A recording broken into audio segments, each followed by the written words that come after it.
రోజు రోజుకి గోల్డ్ రేట్లు పెరుగుతున్నాయి. తాకట్లో ఉన్న బంగారానికి వడ్డీలు పెరుగుతున్నాయని టెన్షన్ పడుతున్నారా? కొమ్మూరి గోల్డ్ వచ్చాక ఆ టెన్షనే పోయింది. కొమ్మూరి గోల్డ్. నమస్తే, నేను మీ Teja. Trainee IPS officer Uday Krishna Reddy garu బల్వన్ మరణానికి ప్రయత్నించారు. అయితే కొన్ని రోజుల నుంచి లైంగిక ఆరోపణలు ఆయన ఎదుర్కొంటున్నారు. అంటే తోటి ఒక మహిళా ట్రైనీ ఆఫీసర్ని లైంగికంగా వేధించారని చెప్పి అతని పైన అత్తాపూర్ పోలీస్ స్టేషన్లో కేసు నమోదు కావడం అయితే జరిగింది. సో బలవన్మరణానికి పాల్పడిన తర్వాత ఎస్ఆర్ నగర్లోని జయంత్ హాస్పిటల్కి అయితే తీసుకొచ్చారు. సో ప్రస్తుతం మనతో పాటు మాట్లాడడానికి డాక్టర్ రవిశంకర్ ఉన్నారు. ఒకసారి ఆయనతో పూర్తి విషయాలన్నీ కూడా తెలుసుకునే ప్రయత్నం చేద్దాం. సార్, పేషెంట్ సిచ్యువేషన్ ఏంటి? అతను చాలా మందికి ఇన్స్పిరేషన్ కలిగిన వ్యక్తి.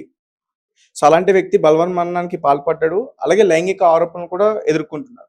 సో ఏంటి సార్ ప్రస్తుతం అతని సిచ్యువేషన్ ఎలా ఉంది? ఉదయ కృష్ణారెడ్డి గారిని ఉదయం 9:30 గంటల ప్రాంతంలో జయంతి హాస్పిటల్ తీసుకొని వచ్చారు ఎస్ఆర్ నగర్కి. వాళ్ళ స్నేహితుడను వాళ్ళ బ్రదర్ తీసుకొని వచ్చారు. వచ్చే సమయానికి ఆయన అన్కాన్షియస్ కండిషన్లో ఉన్నారు. వాళ్ళ ఫ్యామిలీ మెంబర్స్ అనుమానం ఏంటంటే ఈయన మోతాదు మించి ఆయన ఆల్కహాల్ ఏమైనా తీసుకున్నారా, లేకపోతే ఏదైనా సబ్స్టెన్స్ తీసుకున్నారన్న అనుమానంతో వాళ్ళు ట్రీట్మెంట్ తీసుకొని వచ్చారు. మేము అట్లానే భావించి ఆయనకి స్టమక్ వాష్ అది చేశాము. బ్లడ్ శాంపిల్స్, యూరిన్ శాంపిల్స్ అవి కూడా టెస్ట్కి పంపించాము. పూర్తిగా రిపోర్ట్స్ వస్తానికి మనకి 24 గంటలు టైం పడుతుంది. ఆయన ప్రస్తుతానికి ట్రీట్మెంట్ రెస్పాన్స్ బాగానే ఉంది అనుకుంటున్నాం మేము. ఒక 24 గంటలు గడిస్తే కానీ మనం చెప్పలేము ఎలా ఉంది ఏంటి అనే సిచ్యువేషన్. సార్, కానీ బయటకంటే పరిస్థితి విషమంగా ఉంది, ఇలాంటి వార్తలు వస్తూ ఉన్నాయి. మీరేమో బాగానే ఉన్నారని చెప్పేసి అంటున్నారు. ఆయన వచ్చిన సమయానికన్నా ఇప్పటికి రెస్పాన్స్ అయితే బాగానే ఉందండి. వచ్చిన సమయానికి పూర్తిగా అన్కాన్షియస్ స్టేట్లో ఉన్నారు. ఇప్పుడైతే రెస్పాన్స్ బాగానే ఇస్తున్నారు. ఓకేనా, డ్రౌజీగా ఉన్నారు. ఇప్పుడు ఇంప్రూవ్మెంట్ వస్తుంది అనుకుంటున్నాము. మనకు కూడా రిపోర్ట్స్ వస్తే దాన్ని బట్టి మనకి క్లారిటీ వస్తుంది ఏంటి ఎలా ఉంటుంది. సో నిజంగానే అతను ఆల్కహాల్ తీసుకున్నారా? అంటే వాళ్ళ ఫ్యామిలీ మెంబర్స్ చెప్పడం కాదు, మీరు స్టమక్ వాష్ చేసిన తర్వాత మీకు తెలుస్తుంది కదా. స్టమక్ వాష్ చేసిన దాన్ని పట్టేస్తే కనుక క్లియర్గానే ఉంది, ఏం పార్టికల్స్ అలాంటి ఏం కనపట్టలేదు. బ్లడ్ లెవెల్స్ ఆల్కహాల్కి దానికి మనం రిపోర్ట్స్ పంపించాము. ఆ రిపోర్ట్స్ వచ్చాక మనం కన్ఫర్మేషన్ చెప్పవచ్చు అండి. అంటే మద్యం సేవించాడా లేదా? మద్యం సేవించాడా లేదా అనేది మనం ఏదైనా మెడికల్గా మాట్లాడాలండి. రిపోర్ట్స్ కన్ఫర్మేషన్ వచ్చాక చెప్దాం మనం అది. అలాగే శానిటైజర్ తాగేయడం అనేది కూడా చెప్తా ఉన్నారు. ఏంటి సార్ దాని గురించి ఏం చెప్తారు? వాళ్ళ స్నేహితులను వాళ్ళ బ్రదర్ అనుమానం పడతా ఉన్నారు. ఆయన బెడ్ సైడ్ పక్కన పడేసి ఉంది, ఏదన్నా తీసుకున్నారేమో అనుమానం చెందుతున్నాయి.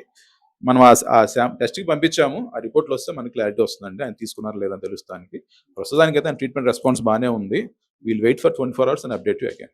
అతను స్పృహలోకి వచ్చారు, ఏదైనా మాట్లాడే ప్రయత్నం కానీ ఏదైనా జరిగిందా? ఇంకా పూర్తిగా రాలేదండి స్పృహలోకి, డ్రౌజీగా ఉన్నారు. అది వచ్చాక నేను మీకు అప్డేట్ చేస్తాను. సార్ నమస్తే అండి, నేను డాక్టర్ రవిశంకర్ రెడ్డి, ఎస్ఆర్ నగర్ లో జయంతి హాస్పిటల్ నుంచి మాట్లాడుతున్నాను. ఉదయం హాస్పిటల్కి ఉదయ కృష్ణారెడ్డి గారిని వాళ్ళ బ్రదర్ వాళ్ళ ఫ్రెండ్స్ తీసుకొని వచ్చారు. ఆయన హాస్పిటల్ తీసుకొచ్చే సమయానికి స్పృహలో లేరు.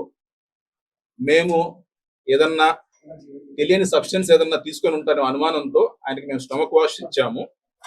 అట్లానే బ్లడ్ శాంపిల్స్, యూరిన్ శాంపిల్స్ కూడా టెస్ట్కి పంపించాము. వైటల్స్ స్టేబుల్ గానే ఉన్నాయి ఉదయ కృష్ణారెడ్డి గారిది. ఆయన నిన్నంతా ఆహారం తీసుకోకుండా కొంచెం ఆల్కహాల్ తీసుకుంటా ఉన్నారని చెప్పి వాళ్ళ బ్రదర్ చెప్తా ఉన్నారు. ఏదన్నా ఆల్కహాల్ ఎక్కువైందా లేదన్నా ఏదన్నా తెలియకుండా ఏదైనా సబ్స్టెన్స్ ఏదైనా ఎక్కువ తీసుకున్నారా అన్న అనుమానంతో ట్రీట్మెంట్ చేస్తున్నాము. ప్రస్తుతానికి ఉదయ కృష్ణారెడ్డి పూర్తిగా స్పృహలో లేరు. స్పృహ వస్తానికి కనీసం ఒక 24 గంటల సమయం పడుతుంది అనుకుంటున్నాము. బ్లడ్ రిపోర్ట్స్, యూరిన్ రిపోర్ట్స్ మనకి వస్తే గానీ మనకి పూర్తిగా క్లారిటీ రాదండి. బీపీ, పల్స్, శాచురేషన్స్, వైటల్స్ అన్ని స్టేబుల్ గానే ఉన్నాయి. పూర్తిగా స్పృహలో అయితే లేరు. అది డ్రౌజీగా ఉన్నారు ఆయన. మొత్తం బయటకు తీసినప్పుడు అందులో ఏదైనా సబ్స్టెన్స్ కనిపిస్తుంది? స్టమక్ వాష్ చేశాక స్టమక్ వాష్ కంటెంట్స్ లో అబ్నార్మల్ గా అయితే ఏం డిటెక్ట్ అవ్వలేదు. ఫుడ్ పార్టికల్స్ కూడా ఏం కనపడలా. టాబ్లెట్స్ అలాంటివి కూడా స్టమక్ వాష్ అయితే ఏం రాలేదు. క్లియర్ లిక్విడ్ లానే వచ్చిందండి stomach wash. So until further reports వచ్చేదాకా మనం కూడా ఆయన ఏమి తీసుకోలేదని అనుకున్నాము.